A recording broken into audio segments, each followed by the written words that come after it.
नमस्ते, hello and welcome back to my channel. दोस्तों, मुझे पूरा यकीन है कि आप सब खुश होंगे, खैरियत से होंगे और कुशल मंगल होंगे। मैं माफ़ी चाहता हूँ, 4-5 दिन से मैं कोई वीडियो लेकर नहीं आ पाया आपके सामने, लेकिन उसके पीछे मेरे कुछ रीजंस थे।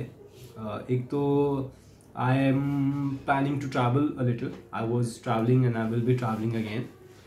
कल से लेके 20 तारीख तक मैं मुंबई में हूँ। और उसके बाद 20, 21 या 22 को मैं दिल्ली में हूँ और 21-22 को मैं दिल्ली में हूँ और 23 को उत्तराखंड के लिए निकल जाऊँगा। तो 23 से लेके 28-29 तक मैं उत्तराखंड में हूँ और उसके बाद जो है आई गो टू जयपुर, राजस्थान, है ना। तो ये बताने के पीछे रीज़न ये है कि if you want me to make some travel blogs इस चैनल पर, तो लेट मी नो, बिकॉज मैं ट्रैवल तो कर ही रहा हूँ। We can explore these cities and places together, अगर आप चाहते हैं तो। और एक प्रॉब्लम मेरे साथ ये है कि यार ट्रैवल ब्लॉग्स बनाने में मैं बहुत कच्चा हूँ। मैं वीडियो बनाना भूल जाता हूँ बीच में। I start enjoying my self, तो मैं वीडियो बनाना भूल जाता हूँ। तो इस वजह से कई बार जो है वो फ़ोटोज़ तक की मेमोरी मेरे पास रह जाती है। आई एम सो सॉरी, थोड़ी सी तबीयत भी नासाज है, ज़ुकाम है। तो ठीक है ना। Late me no in the comment box अगर आप चाहते हैं कि मैं ट्रैवल ब्लॉग्स बनाऊं और हम दोनों एक साथ एक्सप्लोर करें नए शहरों को। शुरू करते हैं आज का वीडियो। आज का वीडियो है डू पॉलिटिक्स का। ये 13 अक्टूबर को पोस्ट किया था अजीत भारती जी ने। वीडियो का टॉपिक है Ajeet Bharti roast Aryan Khan as Islamo left pushes for Modi hates MS agenda. तो आपको समझ आ ही गया होगा कि ये जितना विटी तरीके से रोस्ट करते हैं, उतना ही अजीब तरीके से उन्होंने अपना टॉपिक रखा हुआ है वीडियो का। तो शुरू करते हैं, देखते हैं क्या मसाला है इसमें, and then we will discuss about it. Ready? Modi ji को ये नहीं करना चाहिए था। क्या अल्पसंख्यक समुदाय के लोगों को थोड़ा चरस गांजा नहीं करने दे सकते क्या? क्या इस देश में एक अल्पसंख्यक समुदाय से निकला लड़का समंदर में क्रूज पर नहीं जा सकता? क्या एक अल्पसंख्यक सेक्स पावर बढ़ाने वाला ड्रग्स नहीं रख सकता? अच्छा, एक मुस्लिम सुपरस्टार का लौंडा होने की सजा मिलेगी क्या इस देश में एक बच्चे को जिसकी उम्र महज 23 साल है? ये तो उसके खेलने और खाने की उम्र है। ये बात अलग है कि क्रूज पर खेलने और खाने का संदर्भ थोड़ा अलग हो जाता है। एक लॉबी यह नारा बुलंद कर रहा है कि उसके नाम महबूबा मुफ्ती ने क्या लिखा है ट्वीट में कि instead of making an example out of an union minister's son accused of killing 4 farmers, central agencies are after a 23-year-old simply because his surname happens to be Khan. What a shit. What a shitty comment. में खान है इसलिए उसे target किया जा रहा है। तो भाई नाम बदल कर हिंदू हो जाओ, बाप का नाम शर्मिला सिन्हा कर दो और बेटे का नाम आनंद महतो, फिर नार्कोटिक्स वाले कंफ्यूज हो जाएंगे। बाप का नाम सिन्हा और बेटे का नाम महतो। वाह, शाहरुख का लौंडा नहीं है ऐसा मानकर वो छापा नहीं मारेंगे। अच्छा। मेरे हिसाब से जब अल्पसंख्यक मंत्रालय जैसे नौटंकियां हैं ही इस देश में, जहां बौद्ध, जैन, पारसी, सिख की जगह एक मजहब पर विशेष ध्यान रहता है, तो एक अल्पसंख्यक संविधान भी बना देते कि उनके फंडामेंटल राइट्स में नशा करना, फुटपाथ पर गाड़ी चढ़ा देना, चिंकारा मारना, बाजारों में बम फोड़ना, सैनिकों की हत्या करना, गोलगप्पे वाले को मार देना, घर में बम बनाने का कुटीर उद्योग लगाना, ये सब सम्मिलित होते हैं। मीडिया की कुछ वैचारिक वेश्याएं मुस्लिम सुपरस्टार, मुस्लिम सुपरस्टार, मुस्लिम सुपरस्टार इतनी बार बोल चुकी हैं, अपने आहों के साथ ट्वीट कर चुकी हैं कि लगता है 2-4 दिन बेल नहीं दिया तो ये ना कह दें कि आर्यन उन्हीं के गर्भ से बाहर आया था, इसलिए शाहरुख को टारगेट ना किया जाए। नमस्कार, मैं अजीत और आप देख रहे हैं डू पॉलिटिक्स। शाहरुख खान के लौंडे आर्यन खान कई दिनों से जेल में। वो क्या खाकर क्या निकाल रहे हैं, यह सारी खबर अब सार्वजनिक हो चुकी है। भारतीय मीडिया को पता चला है कि शाहरुख खान का लड़का भी खाकर टट्टी ही करता है, उसके पिछवाड़े से सोने के अंडे नहीं निकलते। वहीं भारतीय मीडिया की कुछ बेचारियां हैं जिनके नाम में पायजामा है, उनका अभी भी मानना है कि आर्यन सबसे बड़े मुस्लिम सुपरस्टार के लड़के हैं, तो निश्चय ही सुबह में गोल्ड पेस्ट ही निकालते होंगे और मोदी ने खराब होती अर्थव्यवस्था को सुधारने के लिए उन्हें जेल में डालकर सारा सोना निकाल लेना। राहुल गांधी वाली मशीन आर्यन खान में ही लगी हुई है, ऐसा भी दावा किया जा रहा है। उबला आलू डालो, बर्गर डालो और सोना निकालो। वाह, liquid gold paste, gold paste. इस दावे को जांचने के लिए ही मोदी ने एनसीबी वालों को छोड़ दिया। IMF ने भी बोला है कि अगले साल से भारत वापस सबसे तेज बढ़ने वाली अर्थव्यवस्था हो जाएगी विश्व में। जो भी हो, मोदी जी को ये नहीं करना चाहिए था। अल्पसंख्यक समुदाय के लोगों को थोड़ा चरस गांजा नहीं करने दे सकते क्या? क्या इस देश में एक अल्पसंख्यक समुदाय से निकला लड़का समंदर में क्रूज पर नहीं जा सकता? क्या एक अल्पसंख्यक सेक्स पावर बढ़ाने वाला ड्रग्स नहीं रख सकता? बिल्कुल। एक मुस्लिम सुपरस्टार का लौंडा होने की सज़ा मिलेगी क्या इस देश में एक बच्चे को जिसकी उम्र महज 23 साल है? ये तो उसके खेलने और खाने की उम्र है। ये बात अलग है कि क्रूज़ पर खेलने और खाने का संदर्भ थोड़ा अलग हो जाता है। यही तो कारण है कि दूरदर्शी सलमान भाई खान ने विवाह ही नहीं किया, टंटा ही खत्म। यही होता है डर का माहौल। हमने उन्हें इतना सताया है कि अल्पसंख्यक सुपरस्टार निकाह तक नहीं कर पा रहे, क्योंकि एक दिन मोदी जी उनके लौंडों को ड्रग्स के केस में फंसा ही लेंगे। शाहरुख ने तो रंग दे तू मोहे गेरुआ के बाद जुबां केसरी भी कर लिया। इतना भगवा होने के बाद भी क्या मोदी जी उसका दिल चिरवा कर देखेंगे कि भीतर में भगवा है कि नहीं? एक अल्पसंख्यक को कितनी बार बताना होगा कि उसका डीएनए भगवा है? अपने समाज के डर से वो बोल नहीं पा रहा। फिर भी मोदी जी को चैन नहीं है। अजय देवगन का लड़का तो जेल में नहीं है ना। मुझे लगता है कि मोदी जी भले ही इसे अपनी एजेंसी की एक जीत मान रहे हैं, पर आज एक समाज के तौर पर हम हार गए। इस पूरे मुद्दे पर भले ही बॉलीवुड के 10-20 लोग और नकारे गए नेता और कोठे जैसे शक्ल लेकर मेरे सैया सुपरस्टार गाने वाले पत्रकारों ने कोठे जैसी शक्ल लेकर, और मैं कह रहा हूँ ना कि हर किसी के बस की नहीं है इनके सरकाज़्म को झेलना या फिर समझ पाना। He is too good. He is one of the best roaster I have ever seen in YouTube. Best, legit, undoubtedly best. और मैंने बहुत रोस्टर्स देखे हैं, बहुत रोस्टर्स को मैं फॉलो भी करता हूँ, बट अजीत भारती से बेटर मुझे कोई नहीं लगा अभी तक पॉलिटिकली। ऑसम यार। ने शाहरुख के शान में कसीदे तो काढ़ दिए हैं कि वो तो मासूम बच्चा है, बस उम्र बढ़ गई है, लेकिन जाकिर नायक के फैन ग्रुप ने आर्यन खान को क्लीन चिट देने से इनकार करते हुए बताया है कि उसकी परवरिश में ही खराबी है। लिखा गया है कि 2 बाप हैं, दोनों ही सेलिब्रिटी हैं, लेकिन जीवन शैली बिल्कुल अलग है। उसके तो बालों का स्टाइल भी अलग है, जो कि इसी पोस्ट के अनुसार इस्लाम में एक जैसी ही होनी चाहिए, और वो जाकिर नायक के लौंडे का है। एक का लड़का दुनिया को शांति की राह पर ले जा रहा है, दूसरा ड्रग्स के केस में अंदर है। सही बात है, इसी शांति की राह पर एक दिन बाजार में कैब बुलाते हुए फट जाना है, 200-400 लोगों को मार देना है, सब जायज होगा, क्योंकि हेयर स्टाइल सीधे 1400 साल पुराने आदमी से मिलती है। एक लॉबी यह नारा बुलंद कर रहा है कि उसके नाम में खान है, इसलिए उसे टारगेट किया जा रहा है। तो भाई नाम बदल कर हिंदू हो जाओ, बाप का नाम शर्मिला सिन्हा कर दो और बेटे का नाम आनंद महतो, फिर नारकोटिक्स वाले कंफ्यूज हो जाएंगे और शाहरुख का लौंडा नहीं है ऐसा मानकर वो छापा नहीं मारेंगे। कंगना के नाम में कौन सा खान था? इसका केस तो अभी भी जांच के दायरे में है। कंगना वाले में तो सीधे कोर्ट के आदेशों की अवहेलना हुई थी। कई लोगों की लिस्ट थी, लेकिन कार्यालय तो मणिकर्णिका फिल्म्स का ही तोड़ा गया। कंगना के नाम में तो फिर भी क और ना है, तो उसको खान जैसा माना जा सकता है, लेकिन रिया चक्रवर्ती के नाम में तो वो स्कोप बेखत्म है। उस पर क्यों छापा पड़ा था? उसकी क्यों जांच हुई थी? वो तो खान नहीं थी ना। इन लंपटों की माने तो नशेरी अगर मुस्लिम हो, नाम में खान, जान, पान, बेलगाम आदि रहे, तो उसे छोड़ दिया जाना चाहिए। मेरे हिसाब से जब अल्पसंख्यक मंत्रालय जैसे नौटंकियां हैं ही इस देश में, जहां बौद्ध, जैन, पारसी, सिख की जगह एक मजहब पर विशेष ध्यान रहता है, तो एक अल्पसंख्यक संविधान भी बना देते कि उनके फंडामेंटल राइट्स में नशा करना, फुटपाथ पर गाड़ी चढ़ा देना, चिंकारा मारना, बाज़ारों में बम फोड़ना, सैनिकों की हत्या करना, गोलगप्पे वाले को मार देना, घर में बम बनाने का कुटीर उद्योग लगाना, ये सब सम्मिलित होते।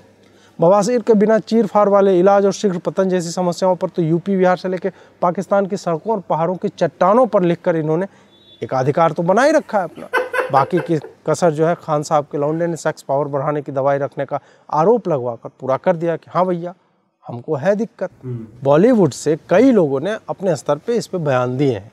इस पर चर्चा तो आगे करूंगा ही, लेकिन मुझे समस्या कुछ वैसे लोगों से है जो शाहरुख खान की एक कम्युनिटी से आते हैं, खास कम्युनिटी से, वो है गुटखाखोर समाज। अच्छा। गुटखा को लेकर एक अलग जागृति आई है बॉलीवुड में। अगर आप गुटखा खाते हैं तो आप कामयाबी के शिखर तक जा सकते हैं, आप राजा बन जाएंगे। सीईओ गुटखा खाता है, 3-पीस सूट पहने आदमी गुटखा खा रहा है। तात्पर्य यह है कि डिग्री फिग्री कुछ काम नहीं देगा, प्रेजेंटेशन मत दो, इंटरव्यू में एक कुल्ला गुटखा मुंह में लेके जाओ, पुच्च से थूक दो, सीधे सीईओ बनाएंगे तुम्हें, और बालकनी से काले सफ़ेद घोड़े जो दौड़ते हुए दिखेंगे। ना तो ऋतिक ने, ना रणवीर ने, ना अमिताभ, ना मनोज, ना अजय देवगन, ना सलमान खान, किसी भी गुटखा खाने वाले भाई ने शाहरुख को लेके दुख नहीं जताया। अब बाप जुबां केसरी करेंगे तो बेटा तो 2 कदम आगे जाएगा ही। गुटखा खाने से अगर घोड़े बालकनी के सामने दौड़ने लगते हो तो एमडीएमए और मेफेड्रोन खाने थे तो आप घोड़ा खुद ही बन जाएंगे। लड़कियों को कुतिया आदि विशेषणों से बराबर नवाजने वाले और संस्कृत जाने बिना हिंदू शास्त्रों पर उल्टी सीधी व्याख्या देने वाले कुख्यात लेखक देवदत्त पटनायक ने सोचा कि इस कांड में भी अपना धर्म ज्ञान ठूंसा जाए। अच्छा। उन्होंने एक ट्वीट में लिखा कि नवरात्रि में एक गौरी का बेटा जेल में। ये भाई साहब बहुत वाहियात कमेंट है ये। उन्होंने अंग्रेजी और हिंदी दोनों में लिखा और कहा जाता है कि यह लिखने के बाद उन्होंने अचंभे में अपना हाथ काट कर फेंक दिया कि अब इससे अच्छा वो और लिख नहीं पाएंगे। आप सोचिए कि इस तरह की शौच वाली सोच रखने वाले आपके ग्रंथों के व्याख्याकार हैं, जिन्हें एक विधर्मी से विवाहित औरत में जिसका बेटा ड्रग्स से जुड़े आरोपों में फंसा हुआ है उसकी तुलना ये लंपट दुर्गा माता से कर रहा है। वैसे चर्चा से गायब रहने वाले लोगों को ऐसे समयों पर बराबर पूछ लिया जाता है कि उनके क्या विचार हैं। राजनीति सबसे पहले तो इस्लाम, अगर वो मुस्लिम है ना तो इस्लाम में नशा मना है भाई साहब, नशा करना हराम है। तो एक सच्चा मुसलमान जो है वो कभी नशा नहीं करेगा। राजनीति में अपनी लुटिया डुबो चुके शत्रुघ्न सिन्हा से पूछा गया तो वो बोले कि निस्संदेह शाहरुख खान ही कारण है और सरकार उन्हें टारगेट कर रही। अभी उनको कोई काम तो है नहीं और पॉलिटिक्स में भी वो बीजेपी से निकल गए, कांग्रेस में उनकी कोई वैल्यू नहीं है। कांग्रेस में एक्चुअली किसी की वैल्यू नहीं है, सिर्फ एक पर्टिकुलर फैमिली से अगर आप आते हैं तो आपकी पूछ है और सब उन्हीं के तलवे चाटेंगे, जो उनके तलवे चाटता है उन्हीं की पूछ है, बाकी किसी की नहीं है। तो और क्योंकि वो फिल्म फेटर्निटी से आते हैं तो एक होता है कि उनका परिवार वो भी है, तो शाहरुख खान को और उनके बेटे को सपोर्ट करना उनका दायित्व बनता है, इसलिए वो सपोर्ट कर रहे हैं। मैं ये नहीं कह रहा कि इसमें शाहरुख खान की कोई गलती है, मैं मानता हूँ कि इसमें शाहरुख की कोई गलती नहीं है। हाँ, इतनी सी बात है कि being a superstar, I know he is busy with his work और शायद वो इस तरीके से मॉनिटर या फिर है ना नज़रें नहीं रख पाते अपने बच्चे के ऊपर। बट किसी का भी बेटा हो अगर इस किस्म के गलत हरकतों में लिप्त पाया जाता है तो उसको सज़ा तो मिलनी चाहिए, क्योंकि वो माइनर नहीं है, टीनेजर नहीं है, वो 23 साल का है, 23 साल का है और समझता इस लायक है कि सही गलत का डिसीजन भी ले सके। तो इतनी बकैतियां क्यों हो रही है भाई? पूरी तरीके से इन्वेस्टिगेशन होनी चाहिए और अगर वो गुनहगार निकलता है तो एक ऐसा एग्जाम्पल सेट होना चाहिए कि यंगस्टर्स जो है इस किस्म के गलत राह पर चलने से पहले 2 बार सोचें। और सुपरस्टार का बेटा होना ना इतना आसान नहीं होता। ये उन्होंने इतने कॉन्फिडेंस से बोला जैसे अमित शाह ने 2 रात पहले जूम कॉल किया था कि कल शाहरुख के लौंडे की जेब में गांजा रख देंगे और क्रूज पर बहला कर ले जाएंगे, फिर पार्टी में पकड़ लेंगे। ये पूरी कॉल का लिंक शत्रुघ्न सिन्हा जी के पास आ गया था। ऐसी ही राजनीति में प्रासंगिकता खो चुकी पार्टी के नेता अधीर रंजन चौधरी ने एक अलग टावर पकड़ लिया कि ममता बनर्जी इस मामले पर इसलिए चुप है क्योंकि वो भाजपा को नाराज नहीं करना चाहते। ये कांग्रेस के लीडर ऑफ अपोजिशन। पहले तो अधीर भाई की भी तलाशी ली जाए कि क्रूज पर वो भी तो नहीं गए थे। दूसरी बात यह है कि क्या 10 ग्राम गांजा रखने वाले लौंडे का केस इतना बड़ा है कि हर मुख्यमंत्री उस पर बोले। महाराष्ट्र के कैबिनेट मंत्री नवाब मलिक का कहना है कि आर्यन खान का मामला लखीमपुर से ध्यान हटाने के लिए किया गया है और पूरा ही फर्जी। नवाब भाई के बारे में यह भी बताना आवश्यक है कि पहले ये कचरा बेचा करते थे। बाकी अन्य नेताओं ने भी बताया कि देश में आपातकाल आ पहले ये कचरा बेचा करते थे, अब ये कचरा उगला करते गया है। फ्री कंट्री में लोगों को बेल नहीं मिल रही।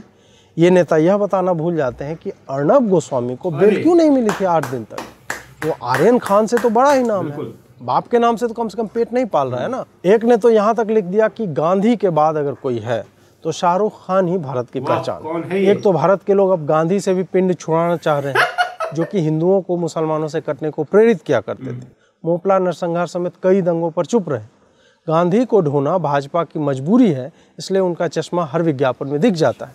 वरना भारत के निर्माण में शून्य और विखंडन में अत्यधिक योगदान देने वाले से भारत को स्वतः ही अलग हो जाना चाहिए। परंतु गांधी एक वैश्विक ब्रांड बन चुके हैं जिसकी मूर्ति पर माला डालना हमारी विवशता है। वैसे ही शाहरुख खान अगर भारत की पहचान है तो समस्या भारत में नहीं, उन मूर्खों में है जिन्हें लगता है कि ऐसे भांड भारत का प्रतिनिधित्व कर सकते हैं। जैसे भारतीय स्थापत्य कला को ताजमहल में समेट लिया जाता है, वैसे ही ऐसे भांडों को आगे करके भारत का प्रतिनिधि बनाया जाता है जो कला के क्षेत्र में एक आयामी है, घिसा हुआ है, मीडियोक्रिटी यानी औसत को ही सफल मानने का जीता जागरा उदाहरण। मीडिया की कुछ वैचारिक वेश्याएं मुस्लिम सुपरस्टार, मुस्लिम सुपरस्टार, मुस्लिम सुपरस्टार इतनी बार बोल चुकी हैं, अपने आहों के साथ ट्वीट कर चुकी हैं कि लगता है 2-4 दिन बेल नहीं दिया तो ये ना कह दे कि आर्यन उन्हीं के गर्भ से बाहर आया था, इसलिए शाहरुख को टारगेट ना किया जाए। चूँकि वो मुस्लिम सुपरस्टार हैं तो पुलिस ना तो उनकी जाँच करे, ना उनके लड़कों की, ना उनके लड़के के लड़कों की, ना परपोतों की। कहे कि he is a Muslim superstar. Superstar Muslim कैसे हो गया? क्या उसने इस्लाम से प्रभावित रोल किए हैं? क्या उसने इस्लामी सिनेमा में योगदान दिया है? क्या उसे देखने वाले सिर्फ मुस्लिम हैं? एक डिबेट अगर आप में से बहुतों ने सुना होगा जिसमें शाहरुख खान और जाकिर नाइक दोनों साथ में थे। तो जाकिर नाइक ने ये बोला भी, शाहरुख खान ने ये बोला इनफैक्ट कि उसके मजहब में ये हराम है। मतलब एज अ मुस्लिम आप अगर सिनेमा में काम करते हैं तो वो भी हराम है। पता तो कर लो कि देवबंद वाले या तबलीगी जमात वाले या जाकिर नायक जैसे लोग उसे मुसलमान मानते भी हैं कि नहीं। जब आप स्वतः उसकी पहचान में मजहब ला रहे हैं तो बाकी लोग भी आपके मजहब से जुड़े विशेषणों और वर्तमान में उस मजहब के विश्व शांति में दिए जा रहे योगदान के आधार पर ही निर्णय सुनाएंगे ना। बात यह है कि जो स्वयं बस इसलिए जाने जाते हैं कि वो जिस व्यवसाय में हैं उसमें वो अपने नाम या मजहब के कारण ही ऊपर उठे हैं, इसलिए उन्हें हर जगह मजहब ही दिखता है। इसलिए शाहरुख खान मुस्लिम सुपरस्टार हो जाता है क्योंकि तुम खुद पत्रकार नहीं, मुस्लिम पत्रकार। मीडिया तो आर्यन को नहीं हो रही टट्टी, कैंटीन से लाया हुआ बिस्कुट हुआ खत, यहाँ तक पहुँच चुके हैं। 1-2 दिन में कुछ नया एंगल निकालो के दबाव में कोई एंकर फिल्म सिटी में जेल बनवाकर कंबल ओढ़कर खुद ना सोने लगे कि आइए जानते हैं कैसा फील कर रहे होंगे आर्यन खान। वामपंथी बेचारे परेशान हैं कि लखीमपुर खीरी वाले पे मोदी को घेरे कि शाहरुख वाले पे, और इस चक्कर में मीडिया को ठीक से गरिया भी नहीं पा रहे हैं कि ये वाला जो है ज़्यादा मत चलाओ, ये वाला चलाओ। वैसे लॉन्डे ने कोर्ट में वकील के माध्यम से बोला कि उसे तो पता भी नहीं था कि क्रूज पर कौन है, क्या होने वाला। शायद वो बॉलीवुड से आता है इसलिए ग्लैमर के लिए उसे बुलाया होगा। कितना निश्चल है ये बयान, वो भी कोर्ट में दिया गया है। इसमें अच्छी बात यह है कि यह बयान क्रूज पर जाने से पहले का नहीं, बाद का है, और इस आधार पर भी नारकोटिक्स वालों को एक केस कर देना चाहिए कि आरोपित अभी भी ड्रग्स के हैंगओवर में तो नहीं है। आपको यह एपिसोड कैसा लगा यह अवश्य बताएं। सब्सक्राइब करते रहें, करवाते रहें। बहुत बहुत आभार आपका। नमस्कार। गजब यार, गजब। मुझे एपिसोड बहुत अच्छा लगा। Excuse me. ये खासियत है अजीत भाई की, जो इस तरीके से, मतलब मैंने इनके पहले भी 2 रोस्ट देखे हैं, और यकीन माने अगर आप थोड़ी सी भी जानकारी रखते हैं ना जियो पॉलिटिक्स की, देश में क्या हो रहा है उसकी, तो you will thoroughly enjoy his episode. तो मुझे बहुत मज़ा आया। मुझे लगता नहीं कि इसमें ऐसा कुछ भी बोलने लायक है। एक चीज़ अगर आपने नोट किया हो तो बहुत ही टट्टी टॉपिक था ये, है ना। मैं ये नहीं कह रहा संजीदा नहीं है, सेंसिटिव नहीं है, लेकिन जो जिस तरीके से मीडिया रिएक्ट कर रही है उसके ऊपर, जिस तरीके से पॉलिटिकल लीडर्स उसको सपोर्ट कर रहे हैं, तो उन्होंने बहुत टट्टी कर रखा है। और अजीत भारती ने बहुत सही जगह चुना है ये वीडियो बनाने के लिए। उन्होंने तबेले में बनाया है, पीछे भैंसें बनी हुई हैं। बहुत बढ़िया, बहुत बढ़िया। मुझे बहुत मज़ा आया ये वीडियो देख के। मुझे पूरा यकीन है कि आपको भी मज़ा आया होगा। मैं बताना चाहता हूँ कि as I am travelling from tomorrow onwards, तो थोड़ा सा फ्रीक्वेंसी जो है वीडियोस की कम रहेगी, पर मैं फिर भी कोशिश करूँगा जब जब मौका मिलेगा, जहाँ जहाँ मौका मिलेगा, I will try to make something and entertain you. और लेट मी नो, अगर आप चाहते हैं कि मैं थोड़े से ट्रैवल ब्लॉग्स भी बनाऊँ तो कमेंट बॉक्स में मुझे बताना। देखते हैं, अगर ब्लॉग्स नहीं भी बना पाया तो जो मेन जगह जहाँ मैं जाऊँगा वहाँ का मैं लाइव आपको आपसे कुछ कॉन्वर्जेशंस ज़रूर कर सकता हूँ और आपको दिखा सकता हूँ कि मैं कहाँ पे हूँ। तो ठीक है, आज के लिए इतना ही। आप सबका बहुत बहुत शुक्रिया कि आपने ये वीडियो मेरे साथ देखा। मिलते हैं अगले वीडियो में, तब तक अपना ख्याल रखिए। नमस्ते।